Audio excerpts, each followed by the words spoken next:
as of footsteps echoed down the dark alley. They stopped, waited for Jack the Ripper to strike. But this is not London in 1888. No, this is Chicago in 1945. Yet Jack the Ripper is loose again to knife, to butcher his victims without trace.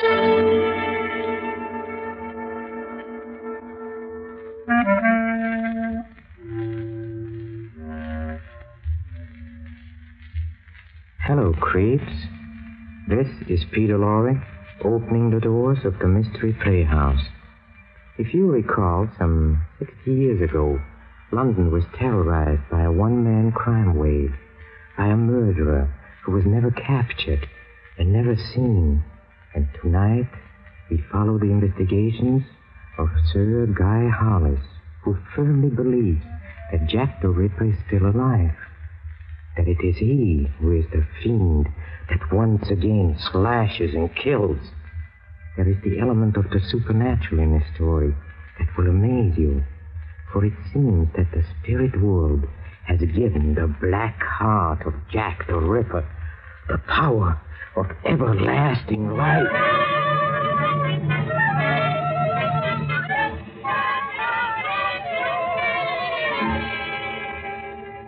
Time, the present.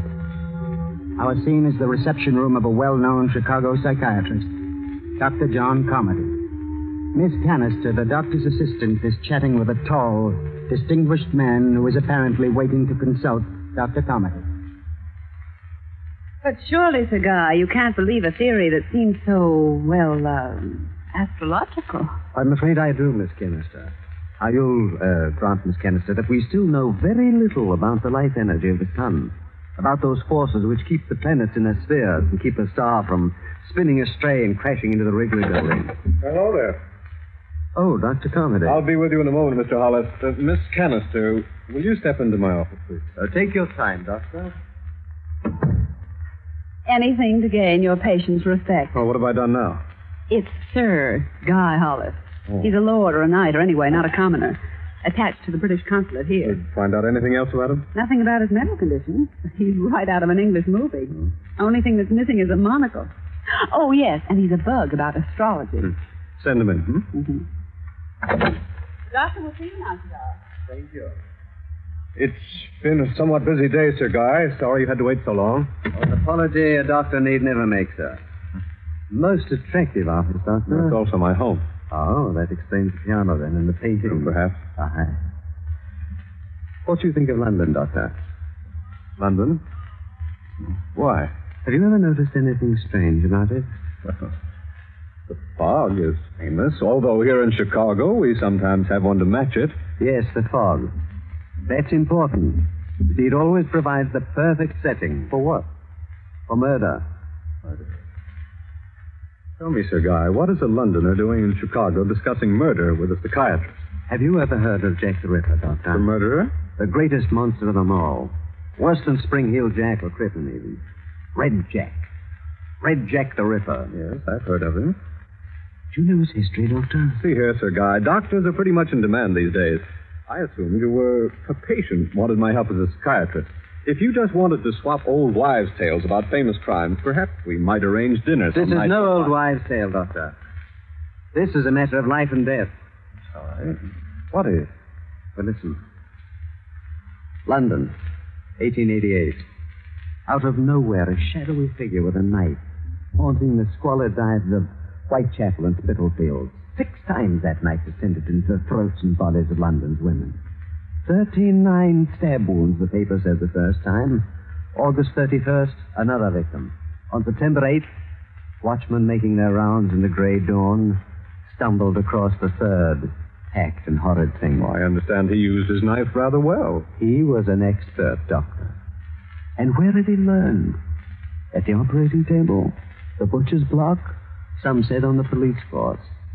On November 9th, a 6th victim was found on the floor of her room. Panic in the grandstand? Yes, but needless panic. Months passed, a year. They said Jack had escaped to America. They said he committed suicide.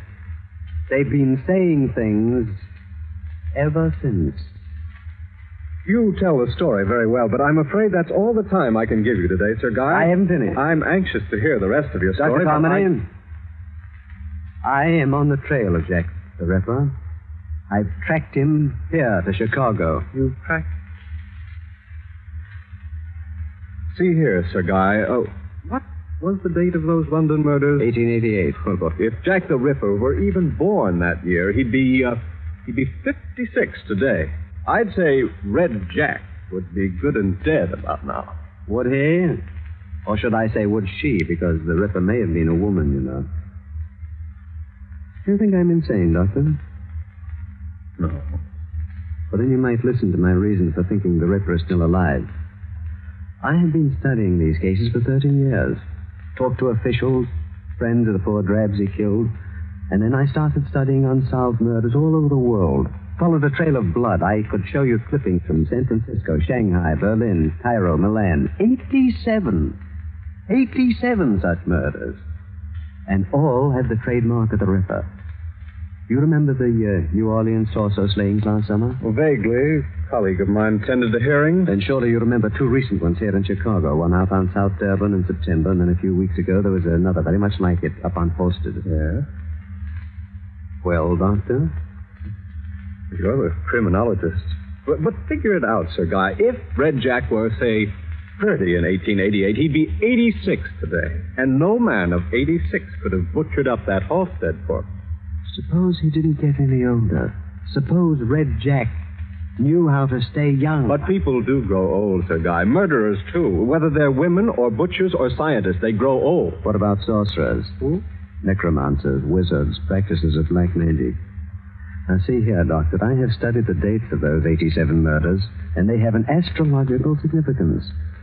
Suppose Red Jack didn't murder for murder's sake alone. Suppose he wanted to make a sacrifice. What kind of a sacrifice, Sir Guy? It has been said that if you offer blood to the dark gods when the moon and the stars are right, they grant boons. Boons of eternal youth. I don't understand, Sir Guy. I'm not an authority on witchcraft, nor even an amateur criminologist. Why have you come to me? Because Jack the Ripper is here in Chicago, and through you, I am going to capture him.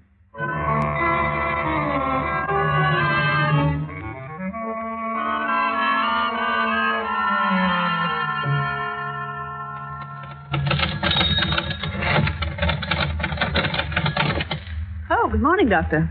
Morning, Canister. Well, how did his lordship turn out last night? He's the most exciting patient we've had in months. He's not a patient, Canister, at least not yet. Shouldn't he be? No, I can't tell. He talks so convincingly. Maybe there is a shred of reality in his story. It's real enough to him, Lord knows. Oh, excuse me, Doctor. Dr. Carmody's office? May I speak with Dr. Carmody, please? It's most urgent. One moment. His lordship again. Oh, hello? It's Guy Hollis, Doctor. Oh? Any new clues turn up overnight?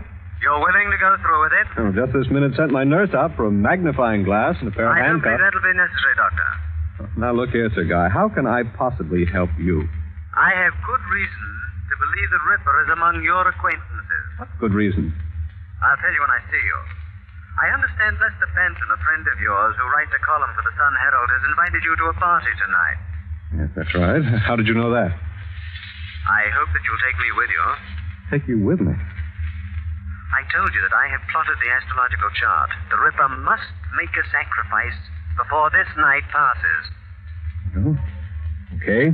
How about supper first? Splendid. Pick me up at about 7:30. Thanks awfully, Doctor. All right. Bye.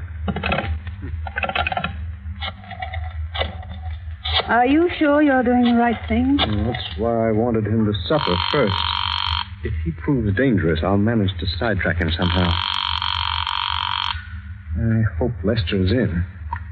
I know. Hatchet murder on Polk Street. Oh, no murder yet, Lester, but if you don't become conscious, there may be. Oh, John. Yes, that's right. Now, look, old man, is it okay if I bring someone to the party tonight? Oh, sure, John. Well, like her? It's a guy from the British consulate. Well, all the better. Manpower shortage and all that. Now, listen, Les. Well, he's kind of a strange duck. I'm not sure yet whether his head is on right. That's okay. Plenty of company. See you tonight. Right.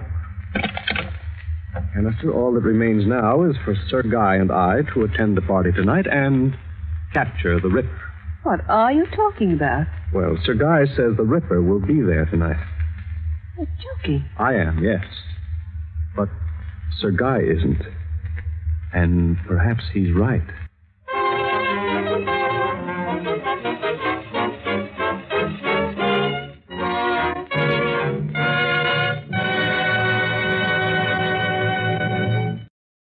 But I still don't know who you're hoping to find at Lester's party tonight, Sir Guy. A few writers, a painter, singer, all fairly normal. How about so is the Ripper? Perfectly normal. Except on certain nights. Mm-hmm. Then he becomes an ageless, pathological monster crouching to kill. On evenings like tonight, when the stars are arranged in blazing patterns of death. But why among my friends?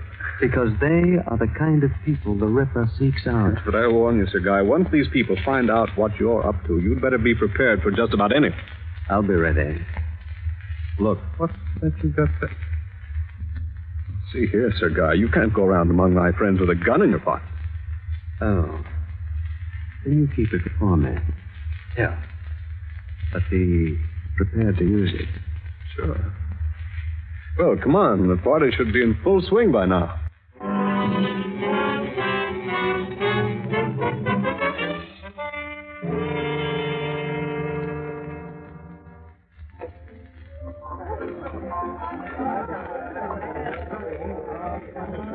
Well, Sir Guy, are you enjoying yourself? Immensely, John. Your friends are very charming. Except that one of them is Jack the Ripper, huh? Perhaps.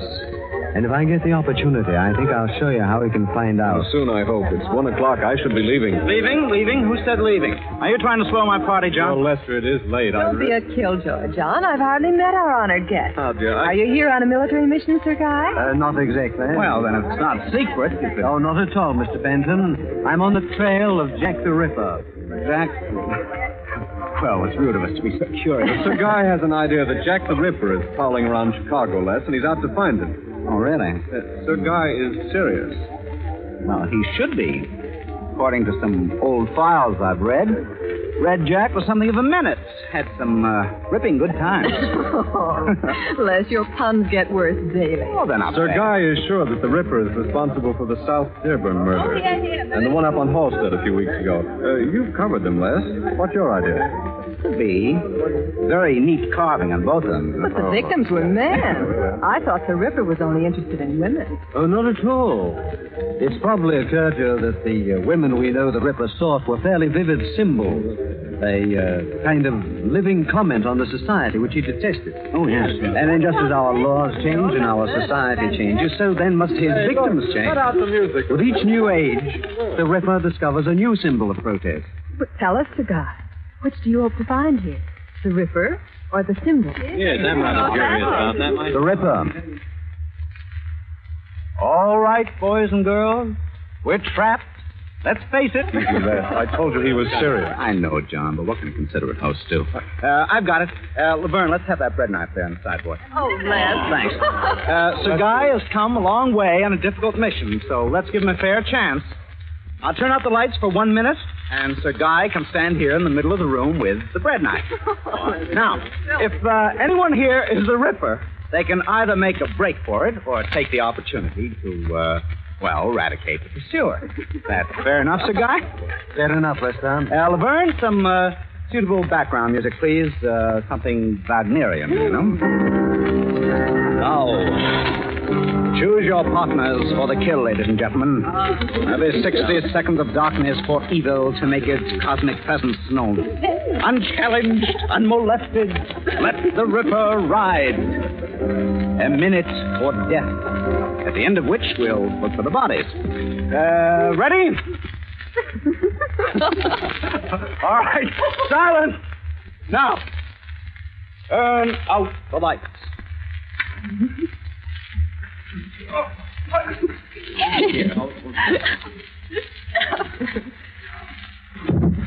Don't anyone move. Let the affirmative forces return. Let there be light. Look there on the floor. It's Sir Guy. My lord, he's been stabbed. Here, let's pick up the body No, and get it off. look, Well, I guess nobody had better touch the body. Look. What is it? I mean, well, doesn't Hollywood recommend the police in moments like this? For heaven's sakes, Les. I swear, Les, I didn't want to bring him, but he insisted. He said he'd plotted the chart. Said he was certain the Ripper would use his knife before the night was out. I don't suppose we ought to move him, do you? What? Well, I'll call the police. For heaven's sakes, Les. Now, look, if you have any ideas what we should do, Nadja, now shoot. Whoever goes to get the police could just as easily make a neat getaway.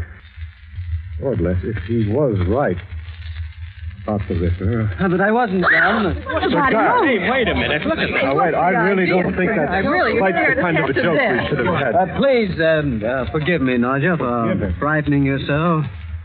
When you were all so innocent. What is it, guy? What do you mean? Hold it, everybody! Are you sure about our innocence, Sir Guy? Oh, yes. You see, if the Ripper were here, he would have betrayed himself when he saw me lying there. Not a very gentle spoof, I'm afraid. Certainly. Wow. Gentle like a ton of bricks. Really? Yeah, come on, let's get a drink. Get away from Tommy. Well, John, will we leave? It's getting rather late. Yes, Sir Guy. Oh, you can shut your mouth now, Nadia. The game's over. Oh, for heaven's sake. I'll get your coats.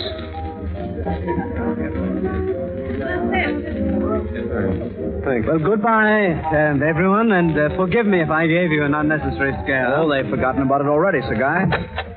Good night, Les. Thanks. Don't mention it, John. Come around again, Sir Guy. I'd like to. Good night, Lester. Good night.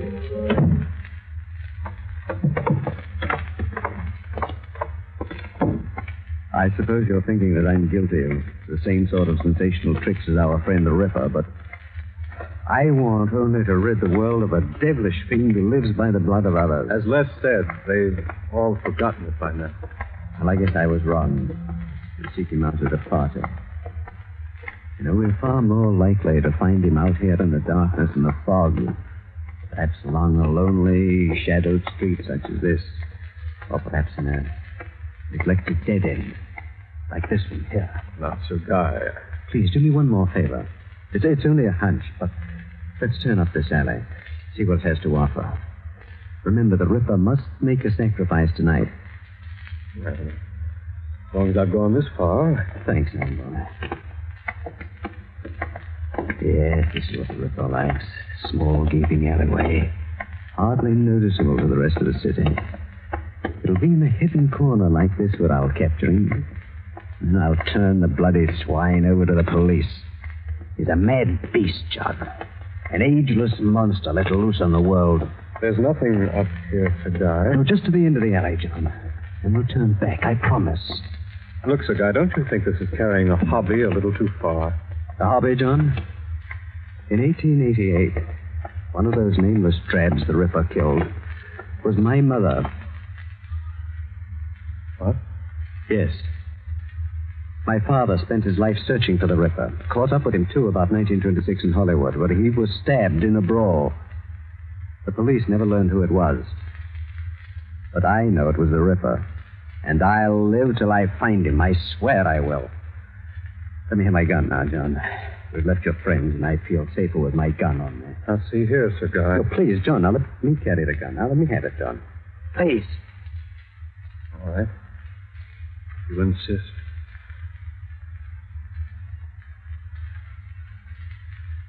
John, it's not a gun, it's a knife. I know. John, what are you doing? Never mind the John. Only Jack. No.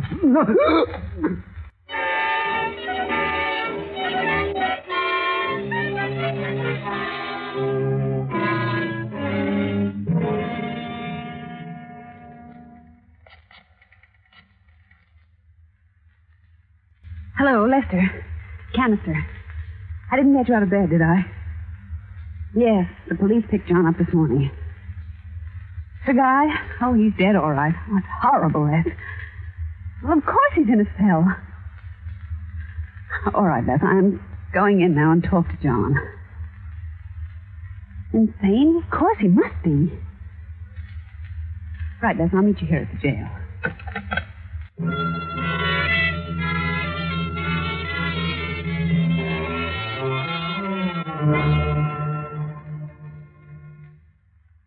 My time's up now, John. I'd better be going. Just one more thing, Canister. For some reason, I want you to understand. You see, Sir Guy was right. I did have to make an offering before the night was over. I didn't want for it to be him, Canister. But up there in that alley, I realized he was as determined as I. You know, Canister, I still wonder who at that party was astute enough to send the police after me so quickly. Lester, perhaps. The police won't tell me, but I'll find out, Canister. And if it was Lester, he'll know I found out. But what difference can it make now? Oh, police haven't won yet, Canister. The gods won't let me down. They never have. Sir Guy was right about that, too. I am eternal. I have no age, you know. I never shall. Well, I'll be going. I'll miss you. Bye, John. Bye, Canister.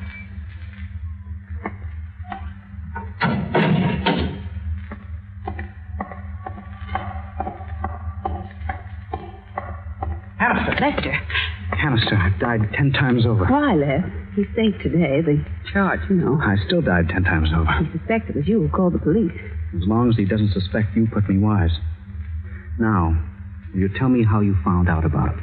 I was emptying the wastebasket after Comedy left last night for the party. Mm-hmm. I discovered a lot of astrological plotting in his handwriting. And that Englishman's words. Couldn't forget them. Comedy just told me the gods won't permit him to be executed. He thinks he really is Jack the Ripper. He's insane, Les. Oh, and I was afraid you'd say that. Well, what do you mean? Any doctor will tell you he is insane. I know they will. They'll also tell the jury. So? So, the law doesn't execute the insane. It allows them to live. You mean? Who knows, Canister? Who knows?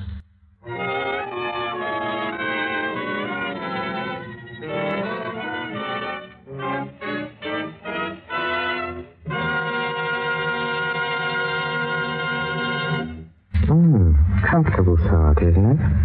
Dr. Carmody may die for his crimes, but Jack the Ripper will live on. Oh, well, spirits are hard to kill, unless they come in a bottle.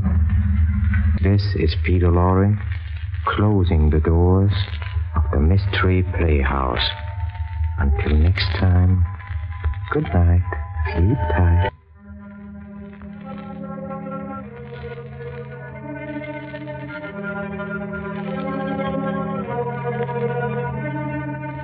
This is the Armed Forces Radio Service.